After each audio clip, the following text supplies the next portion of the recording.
Well, today we're continuing in a sermon series, Living as United Methodists. And I'm loosely following a book by Andy and Sally Langford of the same title.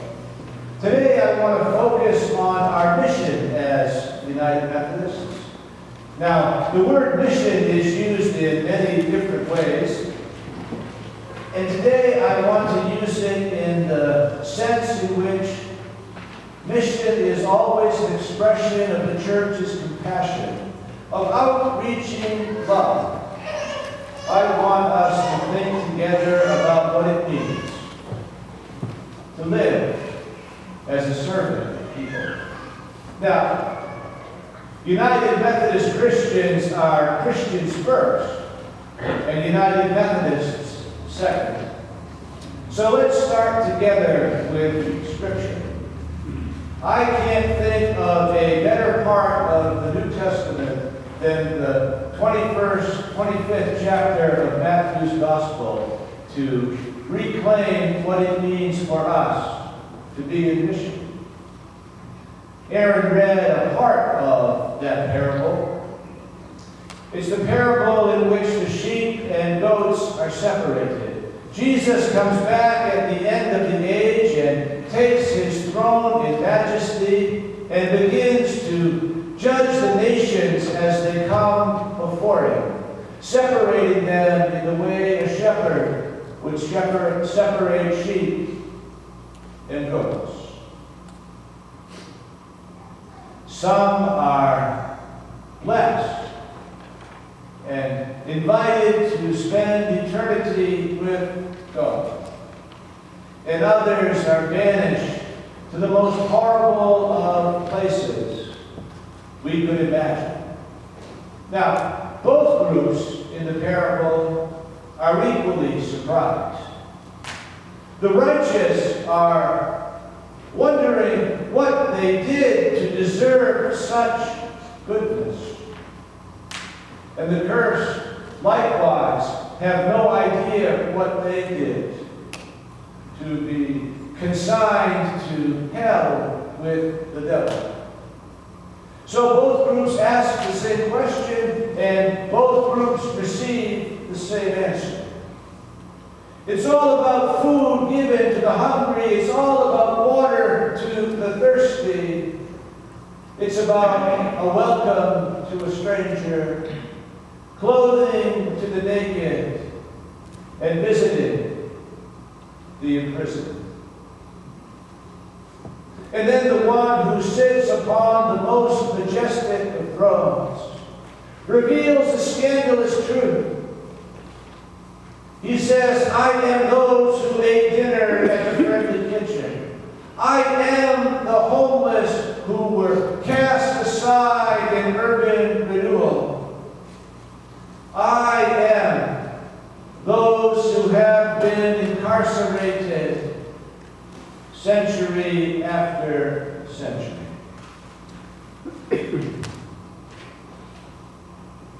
Parables are not meant to be taken literally.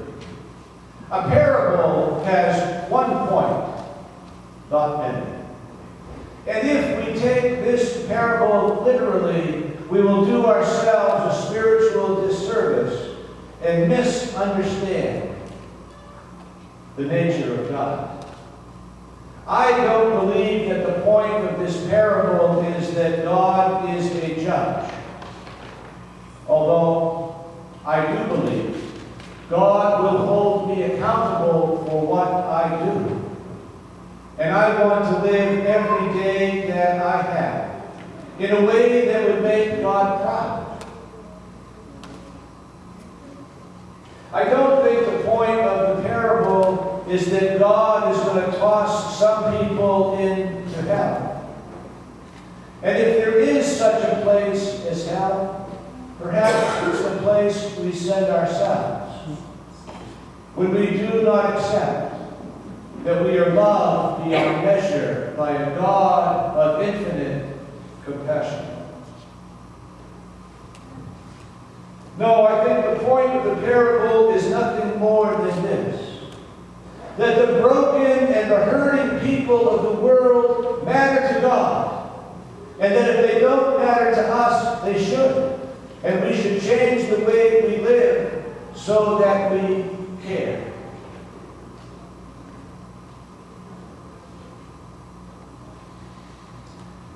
United Methodist Christians have always taken this parable to heart.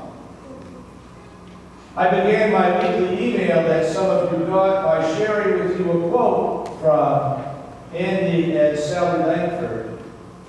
They said this: "Many in modern society believe that everyone must fend for themselves. If we have food and clothing and shelter, there is no obligation on us to make certain that others' most basic needs are met as well." And then they go on to say, as followers of Jesus, however, we are called to live in community and to care for the spiritual and the material needs of others. You see, the broken and the hurting, they matter a lot to God, and they ought to matter to us. They matter a lot to John Wesley. Do you know, one day John Wesley went out and raised 200 pounds.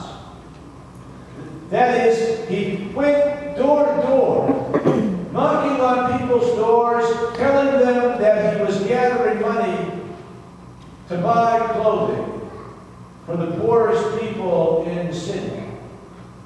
Now, 200 pounds is not a small sum of money. It would be thousands of dollars, not hundreds, particularly if you adjust for inflation since 1784, I believe. 2,000 pounds. And he raised that money in the 81st year of his life, when he was old enough to say, "I'm going to stay home in my rocking chair and take my ease." And he did it in the middle of the winter. He did it when the snow and slush were melting in the city streets, and he did it wearing wooden shoes that would fill up with ice water. And he says in his journal every now and then he had to stop to dump the water out of his shoe. The hurting and the broken people of the world matter to God, and they ought to matter to us. They mattered to John Stewart. John Stewart lived in the 1800s. He, in his own words, spent most of his life in drunken and dissolute living. And one day, the pressures of it all got to him, and he was making his way down to the river where he was going to end his life. But on his way to the river, he heard something. And he started following what he heard. He heard a group of Methodists gathering in worship. They were singing hymns. And he was drawn to that music. And the day that he had circled on his calendar for his own destruction, God had circled in God's calendar for his redemption. And he went into that service. Keep singing, oh church, because people are listening. Keep singing, because your songs matter. And that day, he turned his life over. You see, the hurting and the broken people matter to God, and they should matter to us.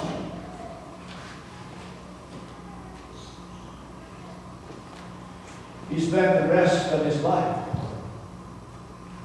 working among the Wyandot Indians, understanding not just their language, but everything he could about their lives.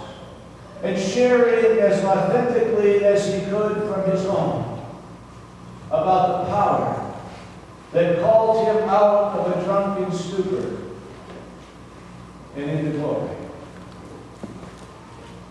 He died in 1832, and a Methodist named J.B. Finley carried on his work in that place.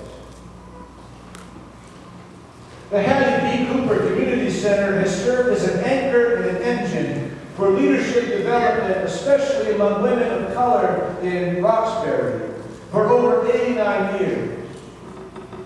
In 1916, the Hattie B. Cooper Center opened its doors to 69 children at 4th Methodist Church on Shaman Avenue. Cooper was started thanks to the energy and the enthusiasm of Edith Scott, a social worker, her husband, Albert, the pastor, and Hattie B. Cooper, the first chairperson of the Women's Home Missionary Society of our church. The women noticed the need in the community to educate the youth and keep them safe. The same issues Cooper still addresses almost 100 years later. You know, 4th Methodist Church isn't there anymore. It folded and it merged and it went on. But a legacy of caring for the broken and for the hurting rise. And while we're on the subject of the broken and the hurting, would you permit me a moment to share my disappointment at the actions of General Conference?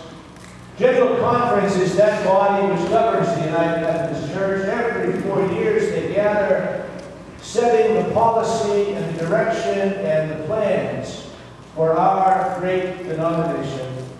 And they met in Tampa, Florida a few weeks ago, and they did many good things, and I'm still proud to be a United Methodist. But I am disappointed about the one thing they didn't do that I wanted them most to do. They did not withdraw the discriminatory language in our discipline for gays and lesbians. Remember a long time ago, we circulated the petitions here in our church. We signed them. And because you signed so many of them, I had the privilege of standing before the New England Annual Conference and moving those petitions for adoption. And I was in a position of privilege because I could see everybody and I saw how they voted. We voted to affirm those petitions by about 70 to 30 in our conference. And I was so proud. And those documents wended their way down the coastline to Tampa, Florida, where they were defeated. 60 in favor of discrimination.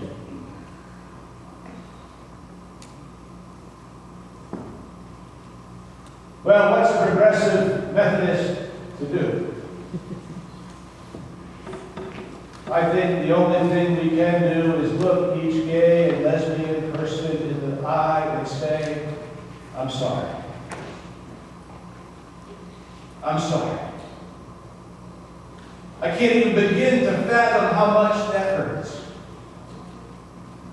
I'm sorry. And maybe the other thing we can do is look every parent of a gay and lesbian person in the eye and say, there's going to be another general conference in 4 years, there's going to be another set of petitions, and there's going to be another legislative act.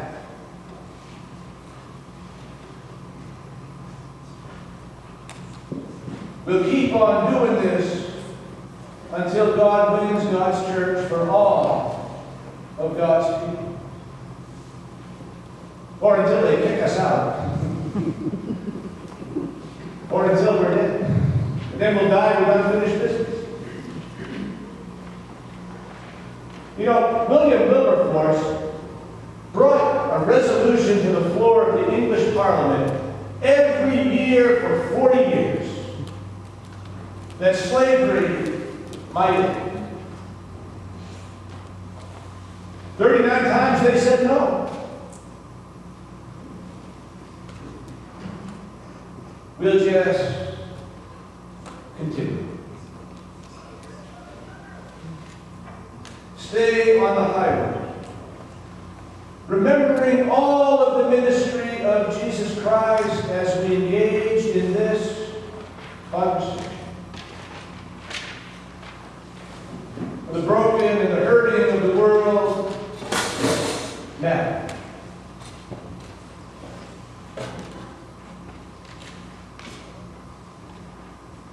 The administrative board and I have been in conversation about our goals. And this year we're planning to kind of sunset our work in Imagine No Malaria. We've been at it for about 2.5 years, and if you look in your bulletin, I believe you'll see the number 409 lives we've been able to save. That is one bedpan saves one life because a mosquito can't pass on malaria to a vulnerable child as they sleep. So we're going to sunset this at the end of June. But don't you think we could make it to 500 lives before we do that? Now, there's nothing magical or powerful about the number 500. The power is in the number 91. 91 people who don't die. 99 mothers who don't have to bury a child. 91 family circles that are not consumed with grief to the point that they cannot do the other things to eke out an existence in a much more harsh environment on the African continent than you and I live in. Do you think we can get to 500? Well, I said that in the sermon at the 9 o'clock service, and Peggy Topliff came up to me and said, UMW had some money for nothing but vets. The number is now 79.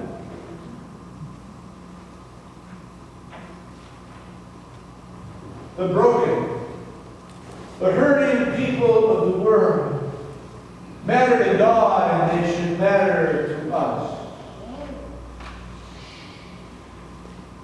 One of the other things we've been working on that's coming to fruition today is the family promise. It's a way of providing shelter that's safe for families. We've been working on it for many months now. And I'm pleased to share with you that we're at a point where we've elected a board of directors. We're about to send the paperwork in to become a 503c nonprofit organization to be about our ministry. But I also want to tell you that our congregation has been one of the leading congregations in making this happen. Gail Page and Susan Ellens, Linda Billingham and Dan Haynes, and Pastor Roseanne, you've all done such wonderful work.